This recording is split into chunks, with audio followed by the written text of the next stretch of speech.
Assalamu alaikum wa rahmatullahi wa barakatuh. Wato zan yi ɗan sharhi ne game da wani tsagwaron rainin hankali da na ga wani ɗan wasan Hausa wanda aka fi sani da Adam E. Zango ya yi mana yanzu, inda ya nuna bidiyo kamar yadda kuke gani na cewa ai wai sun nuna suna runguman mata a Hausa fim, amma ba runguman matan suke yi ba, suna sa namiji ne suna runguman namiji ne ba mace ba. Ma'ana idan ya zo sai a cire acting ɗin sai a sa namiji sai a mai wannan abin. Wannan tsabar rainin hankali ne. Mu a wurinmu wannan namijin da ya sa hijabi ka rungumi mace.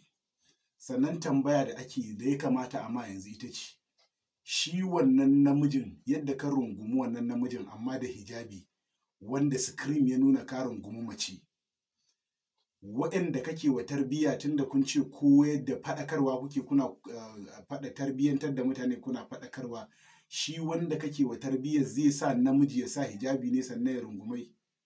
Rainin hankali. Sannan shi namiji ya sa hijabi al'ada ce mai kyau, ɗabi'ar Bahaushe ce mai kyau, ko ko addini ya dace da ita? Ka fa sani fa ba wani wayau da za ku iya wa mutane, mu ma ba za ku iya mana wayau ba, balle Allah da ya halicce ku. In kun tashi tambaɗa ku je can ku tambaɗe, ku yi abin da za ku yi, amma kada ku riga kawo mana abubuwa na rainin hankali irin waɗannan abubuwan.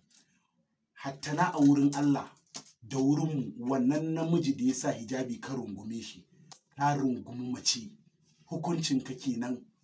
Yauwa, kuma za a yi ma hisabi ne da ka rungumi mace, kuma ka ɓata tarbiyyar mutane. Wassalamu alaikum.